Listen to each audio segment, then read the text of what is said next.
എൻസൈക്ലോവിങ്സിൻ്റെ പുതിയൊരു വീഡിയോയിലേക്ക് നിങ്ങൾക്ക് ഏവർക്കും സ്വാഗതം. വിഷു കൈനീട്ടമായിട്ട് ഒരു മാസത്തെ ക്ഷേമ പെൻഷൻ കൂടി അനുവദിച്ചിരിക്കുകയാണ്. കാത്തിരുന്ന ആ സന്തോഷ വാർത്ത ഇപ്പോൾ എത്തിയിരിക്കുകയാണ്. മാർച്ച് മാസത്തെ ക്ഷേമ പെൻഷൻ വിതരണം അവസാനിക്കുന്ന ദിവസം തന്നെ മറ്റൊരു പെൻഷൻ്റെ ഗഡു കൂടി അനുവദിച്ചിരിക്കുകയാണ്. വിഷുവിന് 1600 രൂപ വീതം മസ്റ്ററിംഗ് പൂർത്തീകരിച്ചവർക്കെല്ലാം വിതരണം ചെയ്യുന്നതിന് വേണ്ടി 820 കോടി രൂപയാണ് അനുവദിച്ചിരിക്കുന്നത്. ഏപ്രിൽ 4-ാം തീയതി തന്നെ ഇതിൻ്റെ ഒരു പ്രഖ്യാപനം വന്നിരിക്കുകയാണ്. അപ്പോൾ ഈ ഒരു മാസം മറ്റൊരു ക്ഷേമ പെൻഷൻ്റെ കുടിശ്ശികയായിട്ടുള്ള ഗഡു കൂടി ലഭിക്കുമെന്ന് നമുക്ക് പ്രതീക്ഷിക്കാവുന്നതാണ്. ഈസ്റ്ററിന് മുമ്പ് തന്നെ ആ ഗഡു വിതരണം ക്രമീകരിക്കുന്നതാണ്.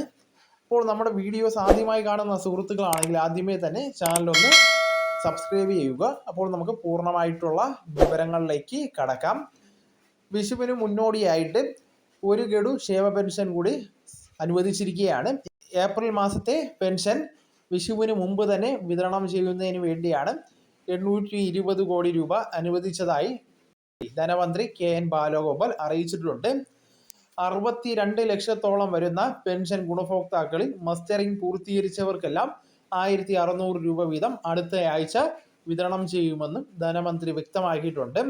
ആദ്യം 26 ലക്ഷത്തിലധികം ആളുകൾക്ക് ബാങ്ക് അക്കൗണ്ടുകളിലേക്ക് പെൻഷൻ തുക എത്തുന്നതാണ്. വിഷുവിന് മുമ്പ് മുഴുവൻ പേർക്കും പെൻഷൻ ലഭിക്കുന്ന രീതിയിലാണ് വിതരണം ക്രമീകരിച്ചിരിക്കുന്നത്.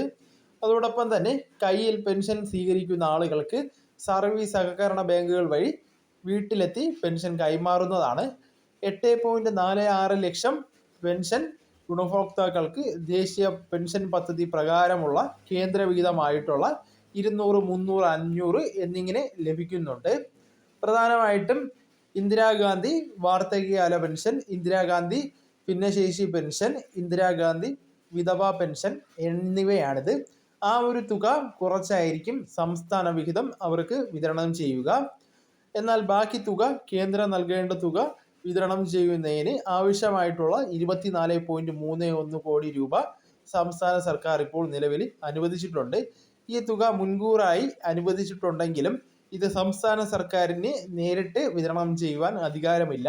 ഈ വിഹിതം കേന്ദ്ര സർക്കാരിൻ്റെ PFMS സംവിധാനം വഴി ഗുണഭോക്താക്കളുടെ ബാങ്ക് അക്കൗണ്ടുകളിലേക്ക് ക്രെഡിറ്റ് ചെയ്യുന്നതാണെന്നും ധനമന്ത്രി വ്യക്തമാക്കിയിട്ടുണ്ട്. അപ്പോൾ ഈ പ്രധാനമായിട്ടും പെൻഷൻ ഇപ്പോൾ നിലവിൽ വിഷുവിന് മുമ്പ് തന്നെ എല്ലാവരുടെയും കയ്യിൽ എത്തിക്കുന്ന രീതിയിലേക്കാണ് ക്രമീകരിച്ചിരിക്കുന്നത്. നമ്മൾ 2 മാസത്തെ പെൻഷൻ വിതരണമാണ് കുടിശ്ശിക അടക്കം നമ്മൾ പ്രതീക്ഷിച്ചിരുന്നത്. എന്നാൽ 1200 രൂപ കൂടി നമുക്ക് ഈ ഒരു മാസം തന്നെ ലഭിക്കുമെന്നാണ് നിലവിലിപ്പോൾ പ്രതീക്ഷിക്കുന്നത്. ഈ ഒരു പ്രഖ്യാപനത്തിൻ്റെ സാഹചര്യം നോക്കുകയാണെങ്കിൽ ഒരു കുടിശ്ശിക ഈസ്റ്ററിനോട് അനുബന്ധിച്ച് ലഭിക്കാനുള്ള സാധ്യത വളരെ കൂടുതലാണ്. അങ്ങനെയാണെങ്കിൽ ഈ ഒരു മാസം നമുക്ക് 3200 രൂപയായിരിക്കും എത്തിച്ചേരുന്നത്. എന്തായാലും 1600 രൂപ ഉറപ്പായി. 1600 രൂപ എന്തായാലും നേരത്തെ തന്നെ വിഷുവിന് മുമ്പ് എല്ലാവർക്കും വിതരണം ചെയ്യുന്നതാണ്. അപ്പോൾ ഈ വീഡിയോ നിങ്ങളുടെ സുഹൃത്തുക്കളിലേക്കും മറ്റു ഗ്രൂപ്പുകളിലേക്കും ഷെയർ ചെയ്തെത്തിക്കുന്നതിന് വേണ്ടി ശ്രമിക്കേണ്ടതാണ്. നമുക്ക് തുടർന്നും വിജ്ഞാനപരമായിട്ടുള്ള മറ്റു വീഡിയോസും ആനുകാലികപരമായിട്ടുള്ള മറ്റു വീഡിയോസുമായിട്ട് വീണ്ടും കാണാം. അതുവരെ ഗുഡ് ബൈ.